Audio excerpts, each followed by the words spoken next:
Ang ibang mga knights ay agad na sumugod sa kanya, sumisigaw na siya ay isang taksil at dapat nila siyang patayin, na sinisikap ang kanyang mga labi. Sinabi ni Asgard von Valencia na may akusasyon na siya ay nagkaroon ng problema, ngunit siya ay kanyang may utang.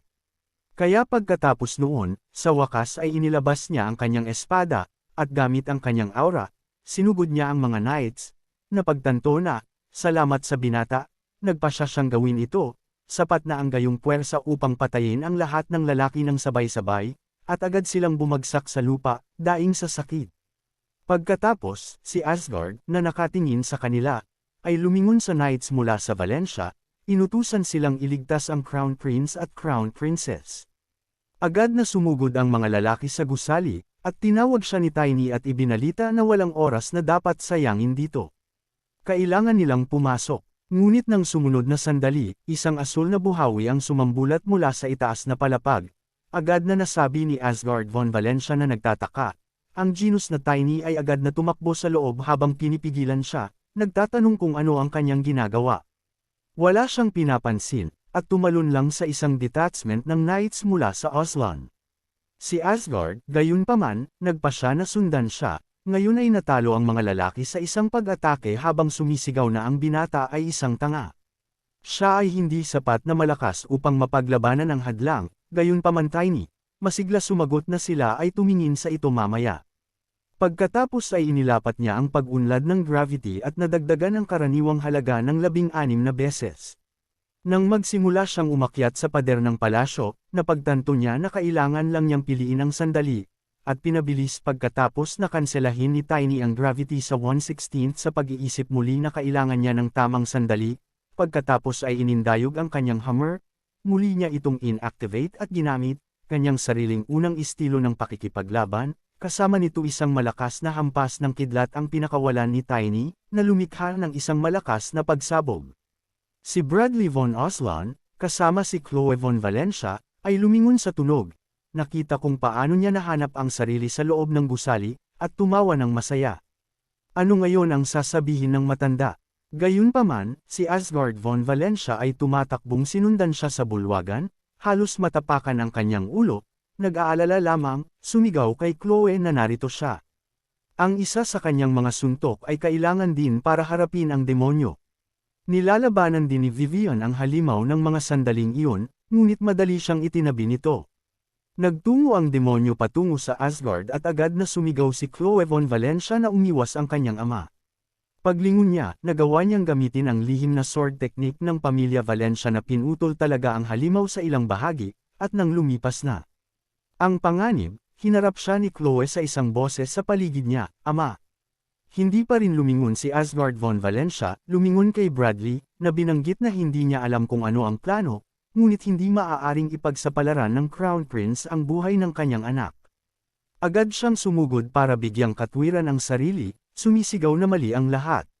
Sa wakas ay tiningnan siya ni Asgard sa kanyang balikat at tinanong kung maaari niyang bayaran ang utang na ito sa pamamagitan ng pananagutan para sa kanya sa hinaharap. At habang gamaan ang pakiramdam ni Bradley von Aslan, nahihiyang bulalas ni Chloe von Valencia sa ama, nang lapitan sila ni Tiny, inakala ni Asgard von Valencia na tapos na ang lahat. Gayunpaman, agad siyang sinigawan ng matanda na lumingon. Lumingon si Asgard at agad na inindayog ang kanyang sword, tinalo ang umaatake, nagngangalit ang kanyang mga ngipin, tumangala siya at nakita ang ilang pares ng mga mata na nakatingin sa kanila mula sa black hole.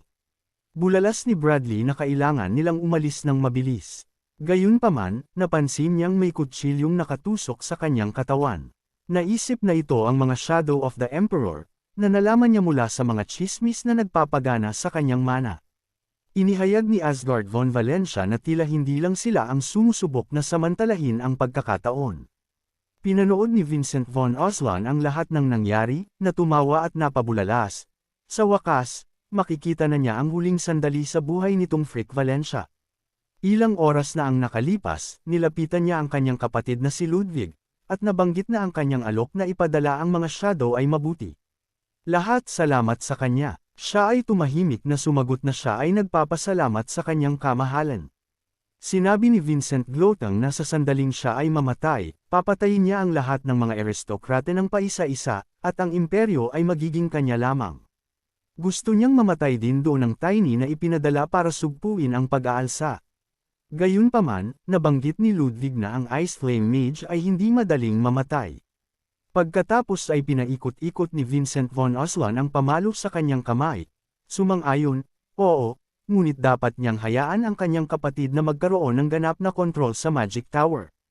Kailangan nilang harapin ang taong ito matapos siyang malungkot na tingnan muli ng Valencia freak na si Ludwig at naalala kung paano niya tinanong ang mga tagasunod ng demonyo sa pamamagitan ng bola, kapag nagkatotoo ang plano, gusto ba ng Elder na patayin niya ang King? Kinumpirma ito ng lalaki, oo, dapat gawin ito ng asol na Fox. Pagkatapos ay inihayag niya na ito ay imposible maliban kung sila ay makitungo sa kanyang mga tauhan. Tanong ng matanda, mga tauhan, hindi ba palamuti lang?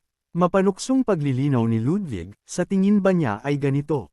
Gaano kawalang muwang ang The King ay walang talento, walang magic, walang eskrima, dahil sa Duke ng Valencia.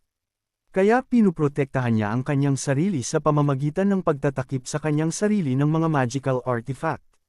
Pero syempre, inutil sila laban sa tao at sa level niya. Gayunpaman, ang mga tauhan ay isang ganap na naiibang bagay. Ito ay magpapawalang bisa sa magic ng sinumang magician mula sa tower. Kahit siya, sinubukan ng Elder na mag-alok sa kanya ng isang bagay, ngunit inihayag ni Ludwig na mayroon pa ring paraan ngayon. Ang mga tagapaglingkod ay nagpahayag na mayroong isang demonyo sa silid ng kanyang kamahalan Vincent von Oslan. Hinampas niya ng kamao ang trono at napabulalas, ano at nariyan din, anong walang kwentang uod. Abala sila sa anumang bagay maliban sa pagprotekta sa kanyang palasyo.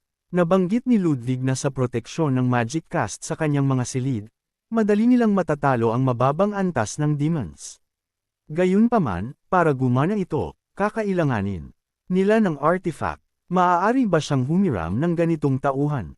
Saglit na nag-isip si Vincent, at agad silang binato ng isang bagay, sumigaw sa isa sa mga miyembro ng mga katulong na humakbang at harapin ang mga halimaw. Kaagad, isa lang siyang walang kwentang tanga.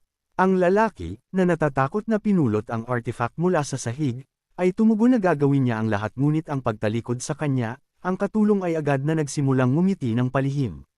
Tahimik ding sinabi ni Ludwig sa kanyang sarili na ang kanyang kapatid ay pipikaysa sa kanyang inaakala, si Asgard von Valencia. Sa oras na ito, ay patuloy na pinuprotektahan sina Chloe at Bradley mula sa mga kaaway, nang biglang, ilang mga anino ang lumipad sa kanya mula sa itaas, naghanda siya at nagsimulang umindayog, kanyang espada sa pagtatangkang talunin sila. Ang mga umaatake ay walang kapangyarihan laban dito at agad na bumagsak sa sahig. Gayunpaman, halos kaagad, sa kabila ng kanilang mga sugat, bumangon silang muli at nagpunta sa pag-atake. Si Asgard, ibinalik ang mga bintana, napasigaw sa pagkalito, nakaligtas ba sila? Biglang may narinig na yabag ng paa. Pagtingin niya sa gilid, nakita niyang matingkad na tumatakbo patungo sa kanila upang ipagpatuloy ang laban. Ngunit agad siyang sinubukang pigilan ni Asgard von Valencia, sumisigaw na hindi niya dapat gawin ito, hindi siya pinakinggan ni Vivian, at lumapit sa mga anino. Noong una, siya, talagang sinaktan sila, ngunit isa sa mga lalaking naglabas ng dagger halos sugatan ang kanyang Tiny lumitaw sa huling sandali, ibinalik ang araw pabalik, at malakas na inihayag na ordinaryong pag-atake ay hindi gagana laban sa kanila. Napansin ni Vivian na pinigilan ang kanyang mana. Iminungkahi ni Bradley von Oslan na dapat itong gawin ng Reyna. Gumawa siya ng mga pagbabago sa hadlang, at ang mga demonyo ay nabaliw sa parehong oras. Naisip din niya na hindi sila tagasunod ng demonyo, ngunit ang mga personal na gwardya ng kanyang ama. Sa tingin niya iisa lang ang layunin nila. Pagkatapos, tumingin kay Asgard, inihayag niya na ang sentro ng lindol ay nasa gitna ng palasyo. Nandoon ang opisina ng kanyang ama. At habang iniisip ni Tiny kung ano ang susunod na gagawin, si Asgard von Valenkia, lumingon sa kanya, ay nag-utos na iligtas ang king. Nagulat si Tiny dito, sinubukang ipaalala sa kanila na may kailangan muna silang gawin. Gayunpaman, nagsimulang sumigaw ng malakas si Asgard, ang kailangan nila ay isang dahilan. Ito lang ang paraan para mabigyang katwiran nila ang pagpatay sa knight na dapat niyang mahanap si Tiny. Sa wakas, laban sa hammer sa kanyang balikat, inihayag ng matanda na maaaring malaman na siya ay babalik sa lalong madaling panahon, kaya hindi siya dapat mamatay. Napagtanto ni Bradley, sa sandaling iyon, na kung hindi umalis ang taong ito, lilito si Ixalan. Lahat ay nangyayari ayon sa plano. Sa oras na iyon, habang nasa ibang bahagi ng palasyo, nakita niya ang isang haligi ng usok sa itaas ng kapilya, at ipinagpalagay na ang mga tagasunod ng Diablo ay dumating dahil sa king. Pagkatapos nito, lumingon siya sa kanyang mga nasasakupan, inutusan silang umalis. Dapat nilang tandaan ang gawain na itinalaga sa kanila maliban sa prinsipe. Ang mga lalaki ay nagkakaisa na sumagot na naiintindihan nila ang lahat. Biglang may tumawag kay Ixalan at naligaw daw siya. Tumalikod siya at nanlamig sa pagkalito. Sa pagkakataong ito, si Ludwig, na dumaan sa mga bangkay at nabasag na bowl ang salamin, ay nagmamalaki na nagtanong, tila dahil sa hindi kalayuan ng mga tauhan, siya ay masyadong naiinip dahil sa hanggal na reyna, siya ay gumamit ng labis na mana upang baguhin ang hadlang. Ngunit hindi mahalaga ang taong kumuha ng tauhan ay nagtatrabaho rin para sa kanya. Si Vincent von Oslan, na ngayon ay nakadina sa trono, ay napansin ng may sama ng loob na siya rin ay tagasunod ng Diablo. Biglang nagalit si Ludwig, nagtatanong kung katulad ba siya ng mga tanga. Tanga lang ang kapatid niya na makasigaw lang, at ginagawa lang niya ang dapat niyang gawin, parang tunay na tagapagmana ng bahay ni Oslan. Kinuha ni Vincent ang lugar na ito dahil lamang siya ay ipinanganak na mayaman, ngunit sa katunayan siya ay ganap na walang kakayahan, pagkatapos ay kinulong siya ng mas mahigpit. Dagdag pa ni Ludwig, mas maganda sana kung matagal na siyang namatay. Ngayon ay kailangan niyang magdusa bago siya mamatay dahil sa mga artifact. Iisipin ng lahat na ang king ay namatay mula sa pag-atake ng isang tagasunod ng Diablo, at siya ang magiging susunod na pinuno, at ang lahat ay babalik sa normal. Pero biglang bumukas ang mga pinto na halos sumabog at naiinis na tanong ni Tiny na pumasok sa kwarto, siya ba? Siya ang kapahamakan na nangyari sa palasyo. Tinanong siya ni Ludwig, sino siya? Tumayo si Tiny sa kanyang harapan, ipinatong ang hammer sa kanyang mga balikat. Sinabi ni Ludwig na hindi pa niya ito nakilala. Nakangiting sabi ni Tiny na hindi bagay sa kanya.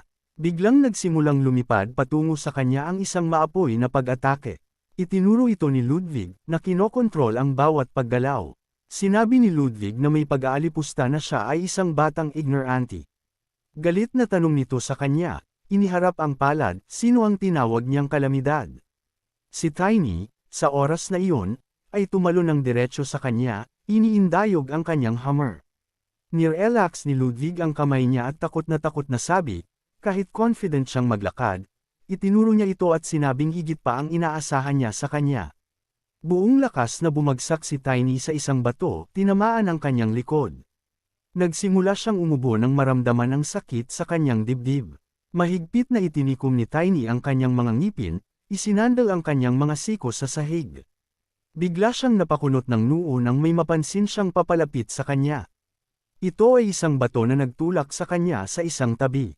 Napabuntong hininga si Tiny sa gulat. Sa sumunod na sandali, muli siyang itinulak ng haligi. Nagsimulang lumipad si Tiny pabalik sa dingding. Hinampas niya ito ng malakas, nabasag ito sa malalalim na bitek.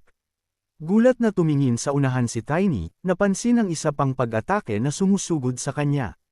Tumalon siya sa gilid na may isang matalim na paggalaw, at masidhing inisip na siya ay isang magician. Huminto si Tiny habang nakalagay ang paa at nagsimulang mag-isip na mayroon siyang kahit na ika-6 na bilog. Tumingin siya kay Ludwig at nagtanong sa isip, paano niya nagagawang gumamit ng magic nang hindi nagba-spells. Lumingon si Tiny, napansin ang kakaibang seal sa dingding. Sa susunod na segundo, isang haligi ang dumating sa lugar na ito na may malaking flash, sa wakas ay nasira sa dingding. Napatalon si Tiny, napabuntong hininga sa takot. Biglang, ang pag-atake ay nagsimulang lumapit muli sa kanya, at siya ay nanggigilid ng kanyang mga ngipin. Biglang tumalon si Tiny sa gilid, halos madikit sa lupa, at nagsimulang umubo. Binagalan niya ang kanyang mga kamay at paa at nagsimulang mag-isip ng may gulat na mabilis siyang umaatake. Gayunpaman, hindi niya naramdaman ang daloy ng mana. Muli siyang tumingin sa harap at napansin na ginagamit niya ang dagdag na mana na nagmumula sa hadlang na masusubaybayan ito ng kanyang mana body. Nagsimulang mag-conclude si Tiny na mahuhulaan niya ang kanyang mga aksyon.